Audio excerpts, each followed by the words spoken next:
Dos reinas.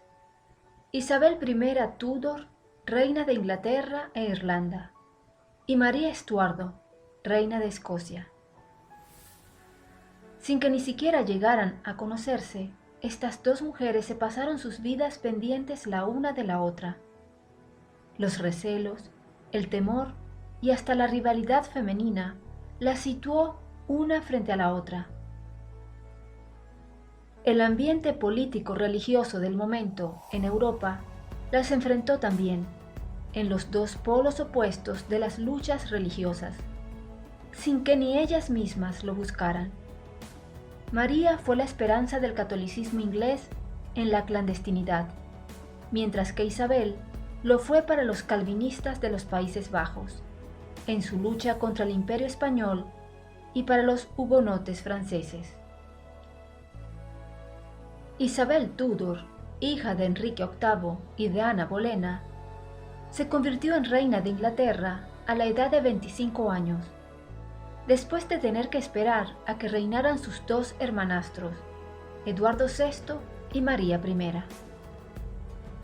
Pero hasta que le llegó su turno para reinar, sufrió todo tipo de temores, fruto de los vaivenes políticos y religiosos por esos años en Inglaterra, temiendo incluso por su propia vida, sobre todo durante el reinado de su media hermana María, quien reinstauró el catolicismo en su reino, persiguiendo a los protestantes, entre los cuales sospechaba que se encontraba Isabel, quien fue encerrada en la Torre de Londres y estuvo cerca de ser condenada a muerte. Por lo tanto, cuando Isabel se hizo reina, ya estaba curtida en las intrigas políticas y en las luchas religiosas, a las que había resistido con éxito durante todo este tiempo, llegando al trono con la sabiduría de una estadista consumada. María Estuardo, por el contrario, fue reina desde los 6 días de vida, ya que su padre, el rey Jacobo V de Escocia, murió en una batalla contra los ingleses nada más nacer su única hija. A los 3 años fue prometida al príncipe Francisco, heredero a la corona de Francia, y fue enviada a la corte de ese reino, donde se educó como la próxima reina de Francia. Cuando le llegó ese momento tan esperado, tras la muerte del rey Enrique II, entonces su enfermizo marido, de 19 años, Francisco II, murió. Así, después de esperar casi toda su vida para ser reina de Francia, al final se tuvo que contentar con ser solo reina de Escocia, donde volvió tras la muerte de su marido para tomar posesión de su trono.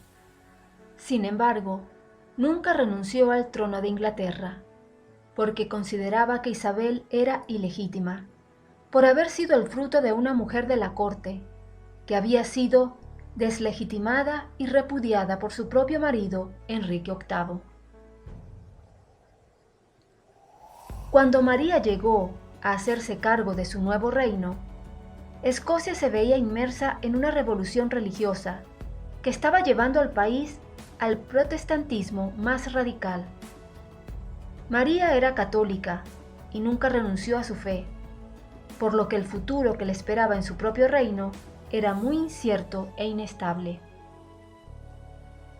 Tras un sinfín de peripecias que tuvo que pasar, muchas de ellas motivadas por su propio carácter impulsivo y poco responsable, a los 7 años de reinado tuvo que huir de su país para refugiarse en Inglaterra, donde Isabel, ya asentada en su trono, tuvo que hacerse cargo de ella, sin tener muy clara qué actitud debía de tomar hacia su rebelde prima, quien la había disputado su propio trono hacía no mucho tiempo.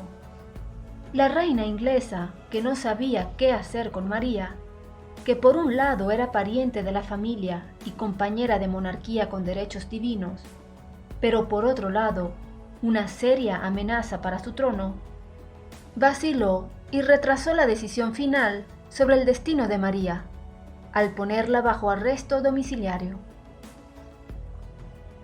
Para evitar posibles golpes de Estado, la antigua reina de Escocia fue trasladada regularmente a diferentes casas de campo y mantenida bajo estrecha vigilancia. Por desgracia para María, esto se traduciría en casi 20 años de encarcelamiento, durante los cuales no volvió a visitar Escocia, ni a su hijo. Las dos reinas tampoco se encontraron nunca, ya que María fue trasladada desde la frontera escocesa al castillo de Sheffield, al de Tutbury, entre muchos otros. Como se le prohibió la presencia de un sacerdote católico, María hizo que un sacerdote se disfrazara de limosnero. Incluso en el confinamiento, María era un peligro para Isabel. La presencia de María Estuardo, la católica reina de Escocia, sobrina nieta de Enrique VIII, en suelo inglés, pronto sirvió de detonante para despertar las conciencias de los católicos del reino, los que se habían resistido a acomodarse a la nueva situación religiosa impuesta por el régimen de Isabel y su gobierno protestante. Más aún, desde que en 1570 la reina Isabel fuese excomulgada por el Papa Pío V.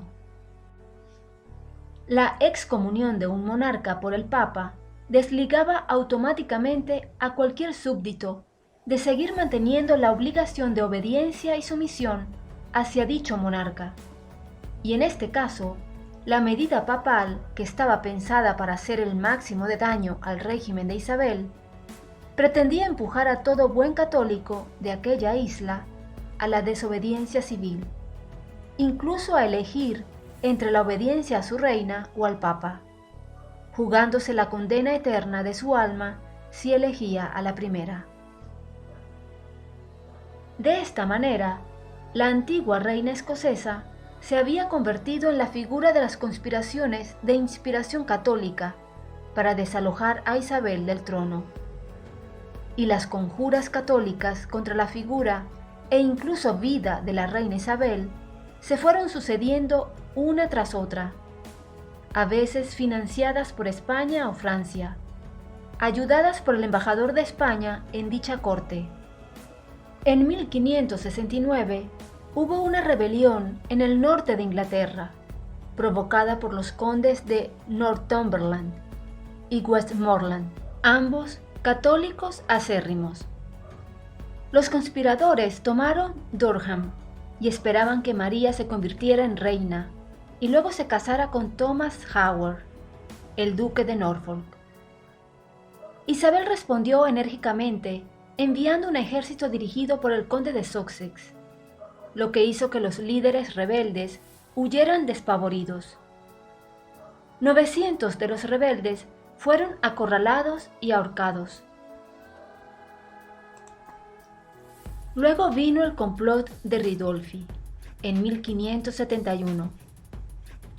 El conspirador duque de Norfolk, que había sido liberado de su confinamiento tras el fallido golpe de Estado de 1569, conspiró ahora con España para organizar una invasión de Inglaterra y coronar a María como reina. Norfolk no tuvo suerte por segunda vez, ya que la traición se descubrió cuando se descifraron cartas codificadas. Norfolk fue encarcelado de nuevo y luego ejecutado en 1572. El Parlamento inglés seguía deseando asegurar el trono de Isabel. Ya ese organismo había pedido formalmente 2 veces a Isabel que se casara, en 1559 y 1563. Ahora había una amenaza adicional para la dinastía en la forma de María, que había nombrado a Felipe II de España como su heredero. Las conspiraciones continuaron también con el complot de Throckmorton de 1584, en el que de nuevo un embajador español colaboró con María para intentar sustituir a Isabel. Esta última desencadenó el final trágico de María Estuardo. Detrás de toda esta conjura, como de las otras, estaba el protector de la reina de Inglaterra, sin el cual ella no hubiera sobrevivido. Su secretario de Estado, Sir Francis Walsingham, uno de los principales ministros de Isabel I y su jefe de espías, quien estaba decidido a demostrar la traición de María de una vez por todas. Walsingham involucró a la antigua reina escocesa en otro complot contra su prima, esta vez en un plan encabezado por el noble Anthony Babington. María había intentado animar a Felipe de España a invadir Inglaterra y asesinar a Isabel. Mediante el empleo de dobles agentes y la interceptación de cartas secretas, Walsingham pudo reunir pruebas irrefutables de las traicioneras intenciones de María. María fue juzgada el 14 de octubre de 1586, y a pesar de protestar por su inocencia y negar el derecho del tribunal a juzgar a una reina, fue condenada a muerte. El Parlamento ya había pedido 2 veces a Isabel que firmara la orden de muerte de María, en noviembre de 1585, pero la reina volvió a dudar. Ahora, Isabel finalmente firmó la orden el 1 de febrero de 1587, pero insistió en que debía ser consultada antes de que se llevara a cabo. Esta última condición no se cumplió, y María fue ejecutada a los 44 años, el 8 de febrero de 1587. La ex reina había llevado un vestido negro y una enagua roja, como símbolo de su fe católica. Isabel se ensañó con sus ministros por haber ejecutado a María sin su última palabra, pero dado el trato suave que daba a los implicados, parece probable que en realidad se sintiera aliviada por no haber dado ella misma la espantosa orden. Mientras tanto, Jacobo VI de Escocia presentó una queja formal a Isabel por la muerte de su madre, pero no hizo más que eso. Con una buena paga anual y contento de seguir siendo rey y en paz con Inglaterra, Jacobo esperó su momento. Cuando María fue ejecutada, Felipe de España tuvo una razón más para atacar a la Inglaterra protestante, lo que hizo, sin éxito, con su armada española en el verano de 1588. Sin embargo, María sacó lo mejor de Isabel, de cierto modo, ya que cuando la reina inglesa murió en 1603 y no dejó heredero, Jacobo VI de Escocia fue invitado a convertirse en rey, Jacobo I de Inglaterra.